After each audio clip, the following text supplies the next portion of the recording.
भुक्कड़ बहू की ससुराल में पहली रात। अंजलि बेटा, ये ले लड्डू, इन्हें ले जाकर किचन में रख दे।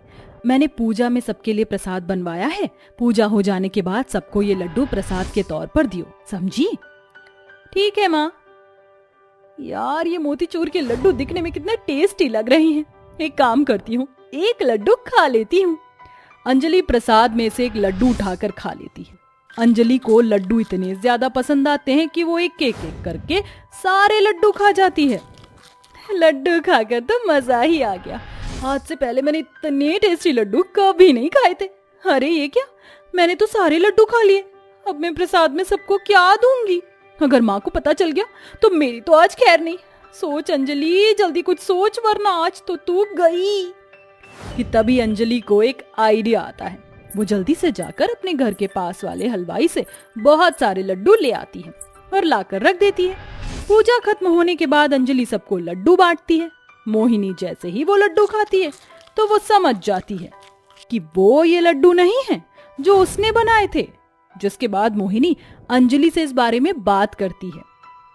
सच सच बता अंजलि, ये वो लड्डू नहीं है ना जो मैंने हलवाई से बनवा कर तुझको दिए थे? ये तो दूसरे लड्डू हैं। वो लड्डू कहाँ गए जो मैंने तुझे दिए थे? माँ, वो लड्डू तो मैंने खा लिए थे। क्या? तूने इतने सारे लड्डू अकेले खा लिए? अंजलि, तेरे सर में भेजा है या भूसा? कितनी बार कहा है इतना खाना मत खाया कर। इतना खाना खाना सेहत के लिए अच्छा नहीं है। कुछ ही महीनों में तेरी शादी है। अगर ऐसे ही खाती रही तो फूल कर गुब्बारा बन जाएगी। माँ, आप फिक्र मत करो, मुझे कुछ भी नहीं होगा। अपनी माँ के समझाने पर भी अंजलि नहीं मानती है और हमेशा भुक्कड़ों की तरह खाती रहती है। ऐसे ही समय बीतता रहता है और कुछ ही महीनों में अंजलि की शादी अमन नाम के लड़के से हो जाती है। अंजलि बहू, यहाँ बैठ जाओ। अभी कुछ ही देर में तुम्हारी मुंह दिखाई की रस्म शुरू होगी। जब तक तुम यहाँ आराम से बैठ जाओ। यार, अब ये मुंह दिखाई की भी रस्म होगी क्या? भूख के मारे मेरी हालत खराब हो रही है। 2 घंटे हो गए और कुछ भी नहीं खाया है। अंजलि इतना बोल ही रही होती है कि तभी उसे अपने साइड में कुछ मिठाई रखी हुई दिखाई देती है, जिसे देखकर अंजलि बहुत खुश हो जाती है। अंजलि चुपके से मिठाई लेती है और घूंघट के अंदर से ही खाने लगती है। एक एक करके अंजलि आधी मिठाई गायब कर देती है। अरे, ये आधी मिठाई कहाँ गई? अभी थोड़ी देर पहले तो यहीं रखी थी। क्या हुआ आरती, तुझे मिठाई लाने को भेजा था, इतना टाइम क्यों लग रहा है? माँ, मिठाई होगी तो लाऊंगी ना। यहाँ तो आधी मिठाई गायब है। किसी मेहमान ने खा ली होगी, तो किचन में से ले आ। अंजलि की चोरी चोरी मिठाई खाने की बात किसी को पता नहीं चलती है। कुछ समय बाद अंजलि की मुंह दिखाई की रस्म शुरू हो जाती है और देखते ही देखते सारी रस्म खत्म हो जाती है। रस्म खत्म होने के बाद आरती अंजलि को उसके कमरे तक छोड़ देती है, जिसके बाद अंजलि और अमन सो जाते हैं। लेकिन अंजलि की भूख इतनी जल्दी कहाँ खत्म होने वाली थी। आधी रात में नींद में उठकर अंजलि शादी के जोड़े में ही किचन में आती है। बहुत जोर से भूख लग रही है, अब मैं क्या खाऊं? यहाँ तो मुझे कुछ भी दिखाई नहीं दे रहा। एक काम करती हूँ, फ्रिज में चेक करती हूँ, शायद फ्रिज में कुछ रखा हो। ये तो शादी का खाना है, अब तो मजा आ जाएगा खाना खाने में। अंजलि शादी के जोड़े में ही किचन में बैठकर सारा का सारा शादी का खाना खा जाती है और एक बड़ी सी डकार मारकर वापस अपने कमरे में जाकर सो जाती है। सुबह उठने पर जया जैसे ही किचन में जाती है तो उसे फ्रिज में चावल का एक दाना भी दिखाई नहीं देता। अरे ये क्या, फ्रिज में तो इतना सारा खाना रखा हुआ था, लेकिन ये तो इन खाली बर्तनों के अलावा कुछ भी नहीं है। लगता है रात को किसी मेहमान ने खा लिया होगा। लेकिन इतना सारा खाना कोई अकेले कैसे खा सकता है? अब अंजलि रोज आधी रात में उठकर फ्रिज में रखा हुआ सारा खाना खा जाया करती थी और हर रोज सुबह जया सोचती कि खाना गायब कैसे हो जाता है। अंजलि को ये सब करते हुए पूरे 3 महीने हो चुके थे, लेकिन जया को इस बात की भनक भी नहीं होती है। आखिरकार ये खाना जाता कहाँ है? हमारे घर में तो कोई चूहा भी नहीं है जो ये सारा खाना खा जाए, और कोई चोर भी नहीं हो सकता। भला कोई चोर किसी के घर में खाना खाने के लिए क्यों आएगा? और वैसे भी हमारे खिड़की दरवाजे तो इतने अच्छे से बंद रहते हैं। माँ, बात तो तुम बिल्कुल ठीक कह रही हो।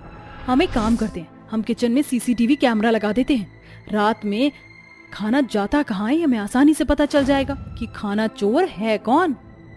आरती का आइडिया जया को बहुत ही ज्यादा पसंद आता है, जिसके बाद आरती और जया बिना घर में किसी को बताए अपने किचन में कैमरा लगा देते हैं। रोज की तरह अंजलि फिर आधी रात में उठती। क्या बात है, आज तो यहाँ पेस्ट्री भी रखी हुई है।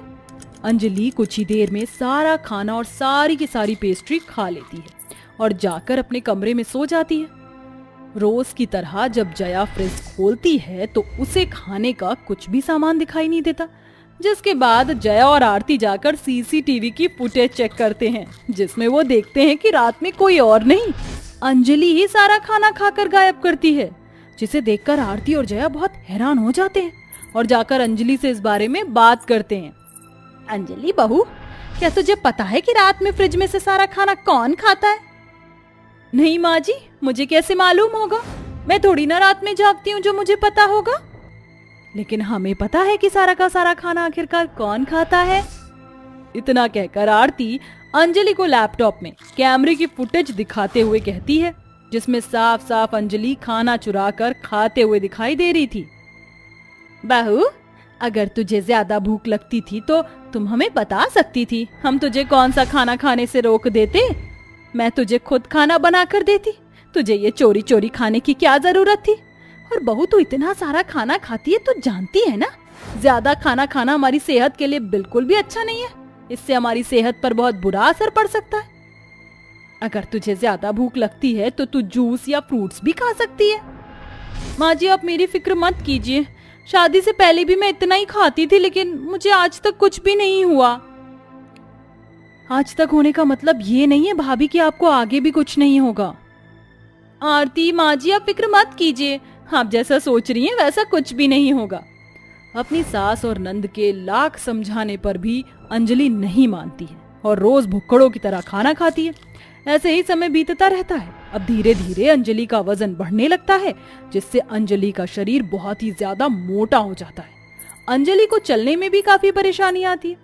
थोड़ी थोड़ी देर में अंजलि की सांस फूलने लगती है। अंजलि की हालत इतनी खराब होती देख जया और आरती उसे हॉस्पिटल लेकर जाती हैं, जहां डॉक्टर उसका चेकअप करते हैं और उसके बाद ये पता चलता है कि देखिए, ज्यादा मोटापे की वजह से आपकी बहू को थायराइड और शुगर हो गया है। अब इन्हें लाइफ टाइम मेडिसिन खानी पड़ेगी। अगर ये मेडिसिन टाइम पर नहीं खाएंगी तो इनकी कंडीशन और ज्यादा खराब हो सकती है। अब इन्हें बाहर का कुछ भी नहीं खाना है, ये सिर्फ उबला हुआ खाना ही खाएंगी। देखा बहू, मैं कहती थी कि इतना ज्यादा खाना सेहत के लिए अच्छा नहीं है। अब हो गई ना तुझे उम्र भर की बीमारी, अब खाती रहे जिंदगी भर दवाइयाँ। माँ जी, आरती, मुझे माफ कर दीजिए, अगर मैं पहले ही आपकी बात मान लेती तो आज मेरी ऐसी हालत नहीं होती। मुझे मेरी गलती का एहसास हो चुका है।